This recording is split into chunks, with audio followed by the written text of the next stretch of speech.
Naruto features a lot of deaths, more deaths than your average shonen anime. While characters can come back to life, it is rare. There's no wish-granting dragon here that'll bring your friends back to life. Deaths in Naruto can run the gambit between extremely satisfying to heartbreakingly sad. Today we'll be looking at just a few of those characters in Naruto who deserve to die, and a few we would much rather have around. We'll begin with the ones who deserve to die, as these are just so satisfying.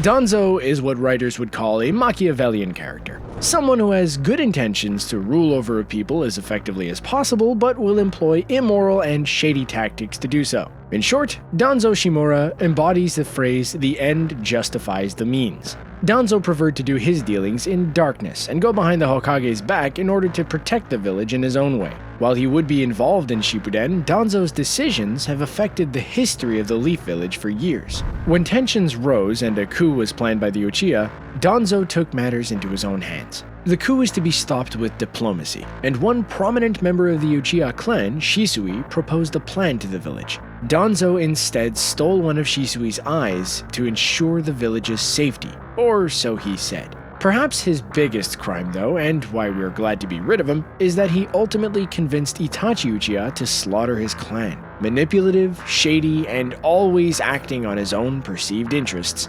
Danzo is a figure the village is better off without. Black Zetsu is a being that seemed inevitable, no matter how badly we wanted them not to exist. Formed as a physical manifestation of Princess Kaguya Otsutsuki's will and formed after she was sealed by her two sons, Hagoromo and Hamura. Black Zetsu is just one half of the Akatsuki member known as Zetsu. Black Zetsu is the one largely responsible for the feud between Indra and Asura. They would meet with Indra and goad him with praise and adulations, pushing Indra to pursue more and more power, enough to rival the Sage of Six Paths. This feud would last for generations, and every step of the way, Black Zetsu would be behind the scenes with their true intentions secret to everyone. In short, Black Zetsu is a being of pure evil and malice. Due to Black Zetsu's creation, many people lost their lives, not all of them from the good guys' side. Black Zetsu was more of a force of nature than a being with set motivations, with their only true loyalty being to Kaguya, which makes sense since they came from her and whatnot. Do we even need to go into why this snake needed to die? Since the original Naruto, all the way back in the Chunin exams, Orochimaru was plotting his evil schemes. The dude has a laundry list of crimes that would make his death more than justifiable. For starters, he was responsible for the attack on the Leaf Village during the Chunin exams, killing the Sand Village's Kazekage and taking his place to kill the third Hokage. His lifelong ambition of immortality led him down a dark road, using jutsu that would be a taboo for most ninja. And how can we forget his entire plot to manipulate Sasuke into leaving his village? With a great promise of power and preying on Sasuke's thirst for revenge, Orochimaru took Sasuke away from his friends and his village. Of course, he intended to take Sasuke's body for his own to extend his own life. Of course, that backfired on him, and Sasuke showed that he was using Orochimaru as much as Orochimaru was using him. Sasuke absorbs the Snake Man. Good riddance, a fitting end to a villain like Orochimaru. Hidan is what we call one sick monster. We would use more apt language, but we're trying to avoid demonetization. Hidan was one of the newer members of the Akatsuki and was a defector from Yugakure. Hidan craved immortality, and instead of snatching bodies like Orochimaru, Hidan instead worshipped a deity named Jashin. This granted Hidan immortality, but in order to keep this gift, he needed to make human sacrifices. One of his more insidious tricks is his Jishan ritual, which links him and his opponent. Any damage done to him is done to the linked person. Coupled with his immortality, this creates a deadly scenario for his opponents. Unfortunately, Asuma fell victim to the curse, not by being struck down himself, but when, after being linked, Hidan cut himself in his vital organs with his own scythe. If killing Asuma wasn't enough to put this scumbag on the list, the fact that he attained his powers by slaughtering people in his own village should be enough for us to completely be done with this character. Immortality or not, everyone is glad he's dead. To end our list of scumbags who deserve to die, we have Raza, an easy contender for worst dad of the decade. Raza was Gaara's father and the fourth Kazekage of the Sand Village. While he was in charge of the Sand Village, he made some questionable decisions that might make Danzo think twice. Faced with his village's extinction, Raza has to make one of the toughest decisions a father could make. He had the Shukaku, the one-tailed beast, sealed into Gaara, his youngest son. In order to make his village more sustainable, he focused almost exclusively on strengthening the village's ninja, and that also meant making Gaara into a living weapon to show off the strength of the Sand Village. Like Naruto, Gaara was ostracized by others in the village, despite being the Kazekage's son. Gaara was isolated and molded by Raza to be nothing but a vessel for the one-tailed beast. Whether the reasons were good or not, Raza made even more rash decisions. The one that leads to his death was teaming up with Orochimaru to attack the Leaf Village.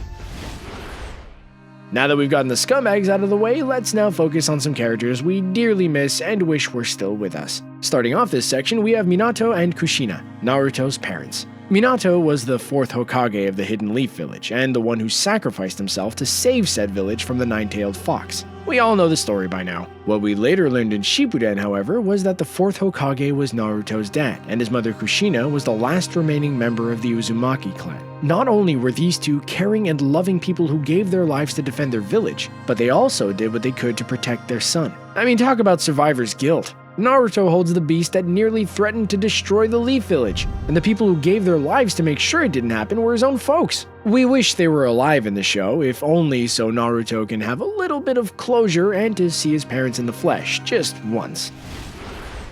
The tragedy of Itachi Uchiha is just that, a sad and long tale of betrayal and sadness. At first, we had nothing but contempt for Sasuke's older brother for what he did. He slaughtered the entire Uchiha clan. Not cool, bro. With Sasuke as the only survivor, he dedicated his life to killing his older brother. It was later revealed to everyone that Itachi was compelled to slaughter his clan. He was manipulated by Danzo to do it in order to stop the Uchiha clan from staging a coup against the Leaf Village. It was a mistake, a big one that Itachi regretted for the rest of his life. More than that, though, Itachi wanted to keep the truth from Sasuke about the Uchiha massacre. Instead, Itachi created this version of himself that was a cold, soulless murderer with no love for his brother, all to protect him from the truth. In fact, Itachi's plan was for Sasuke to eventually kill him so that he could be hailed as a hero. Itachi was a gifted ninja that was used by wicked yet well-meaning people. Not since Rock Lee did we meet a more endearing and lovable character. Neji Hyuga was a gifted ninja and a fearless leader who worked hard for his teammates and his village. While he might appear cold and stoic in the beginning, it was just the Hyuga way. It wouldn't be until he fought Naruto that he realized he could actually choose for himself. Before, the Hyugas believed one could not change their fate, that if you were destined to be a failure, you would always be a failure. Despite his great skill and focus, Neji was born to a lesser branch of the Hyuga clan and would never be head of the family. In the Fourth Shinobi War, Neji gave his life to protect Naruto. His death was brutal and ultimately unnecessary. Such a powerful ally should not have to be killed so needlessly, not when he had so much more to do. Even though his death was tragic, it was seen as a liberating choice for Neji. He could finally see what it really meant to die in order to protect someone. Naruto really has a knack for having their bad guys turn out to be misled good guys. Obito, like Itachi, has a complicated history. He was thought to have died during the Third Shinobi War due to a cave-in. He passed his Sharingan to Kakashi as a final gesture. In reality, he was saved by Madara Uchiha, and to make a long story short, was disillusioned into helping Madara create an ideal world. The list of sins Obito has committed rivals that of Itachi's, with him starting the Fourth Shinobi War being arguably the worst offense. This war would take the lives of many shinobi, including Neji. However, once Obito had a change of heart, he ended up sacrificing himself in order to save Naruto and Sasuke against the true villain, Kaguya. Obito took responsibility for his actions and tried to atone by helping Naruto and the others. Though Obito's actions, however dark they were, eventually led to the Shinobi Alliance and world peace. The cherry on top for this would be if Obito was alive to witness any of it.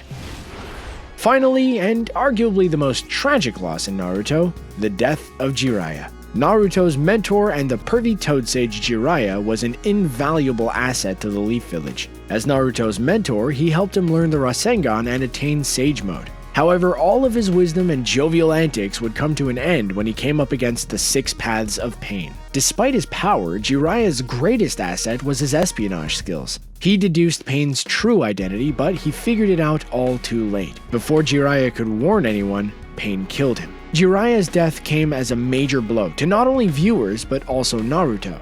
To learn of his mentor's death at the hands of Pain, it was a lot to take in. Later on in the series, when past warriors were being reincarnated, Kabuto seriously considered bringing back Jiraiya for his strength. It is perhaps better that Jiraiya was not reincarnated like the other past ninja, but what a lot of people probably wanted was for Jiraiya to have never died. Like others on this list, he was taken from us too early.